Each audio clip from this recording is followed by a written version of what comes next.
All right, last video of this section, we're going to talk about higher derivatives, velocity, and acceleration. If we take the derivative of f prime, we get the second derivative, and that's denoted by either f double prime or d squared y over dx squared. Now, y is the squared on the d up here and on the x down there. It's because it's like we're saying the change in the change of y with respect to x. So anyway, a good example of this is velocity and acceleration. If f of t gives you the position of an object that's moving along a straight line, usually we'll talk about something that's falling because that's a good example of something that's going to move in a straight line. But sometimes you can also talk about something like you've got the x-axis and you've got a particle that's moving around on it, back and forth. So anyway, if we're talking about something moving in a straight line, then f prime is going to give you the instantaneous velocity, which is the rate of change of position, and f double prime gives you the acceleration, which is the rate of change of velocity. So this is some of the stuff that Newton came up with calculus for, was for solving these types of problems. So let's look at an example. A rock is dropped off of a building that's 128 feet tall. The height of the rock after t seconds is given by this function.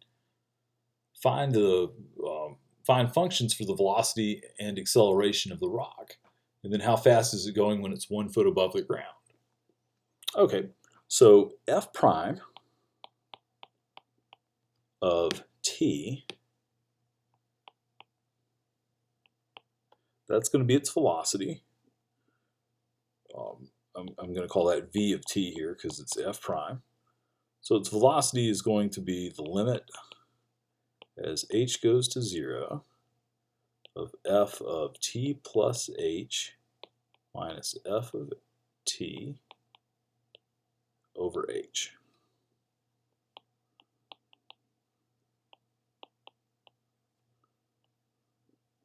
All right, f of t plus h, that's going to be 100 minus 16 times t plus h squared, and minus f of t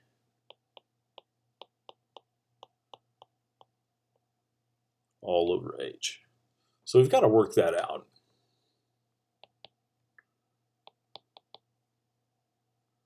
So the limit is h goes to 0 of, 100 minus, t plus h squared. I'm going to do that on the side up here.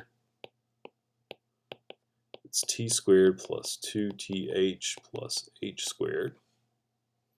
So when I do this, I'm going to get 100 minus 16t squared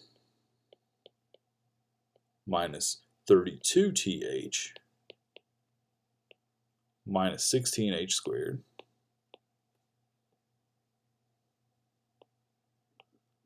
minus 100 minus 16t squared over h.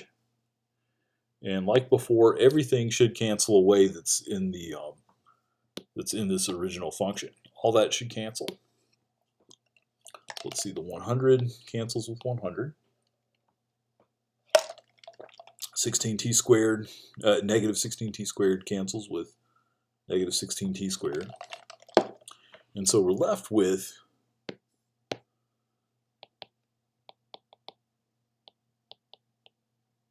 minus 32th minus 16h squared over h. Let's cancel those h's.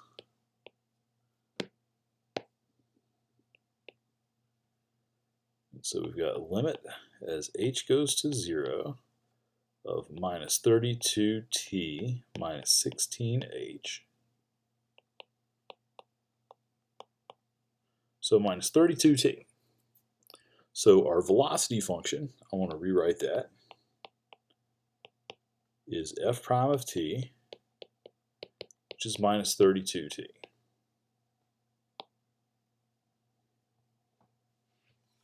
All right.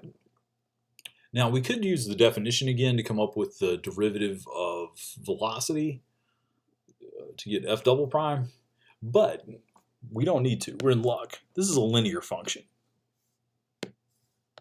So the acceleration function, which is the derivative of velocity, which is the second derivative of position, is just the derivative of negative 32t, which is negative 32.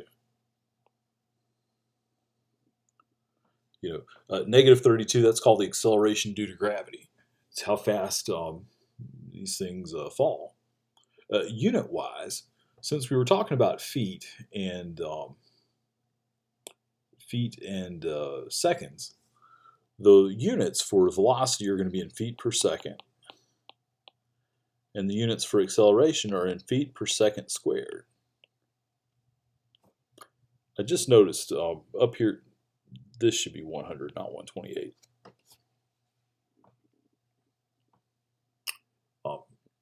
Feet per second squared, to me, that used to bother me because it's like, a square inch makes sense, but what's a square second?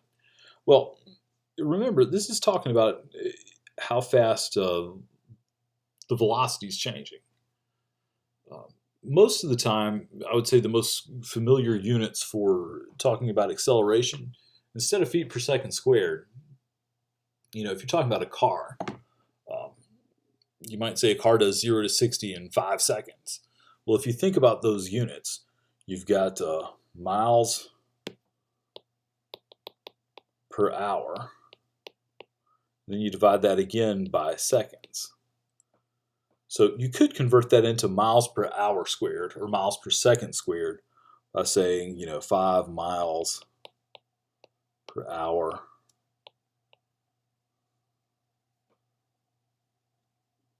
well, let's see, 0 to 60 in 5.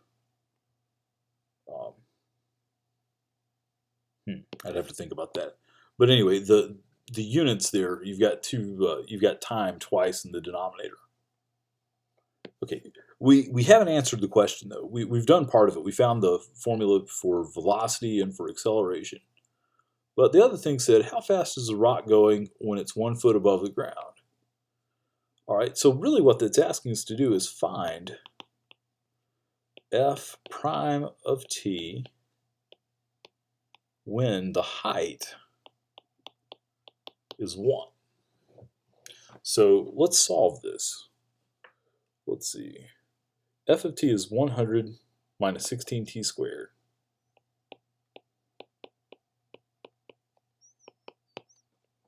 All right, so take the 1 off of both sides and move the 16t squared to the other side.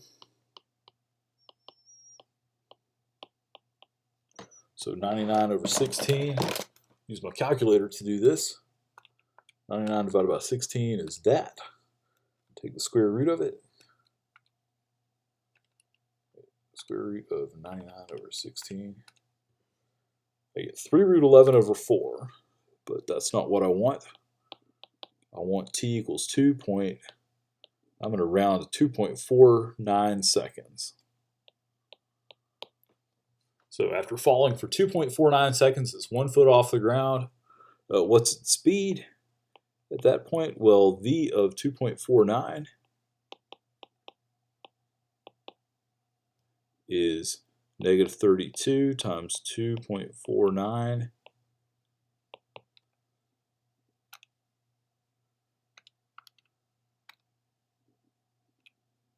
is a negative 79 point.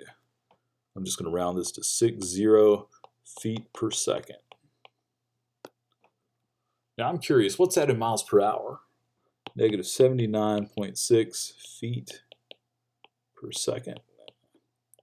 I guess I could just go to Google and get it to translate it for me, but let's do this by hand. There are 3,600 seconds in 1 hour. And there are 5,280 feet in a mile. So I'm going to take that number that I have, multiply it by 3,600, then divide by 5,280. I get negative 54.27 miles per hour.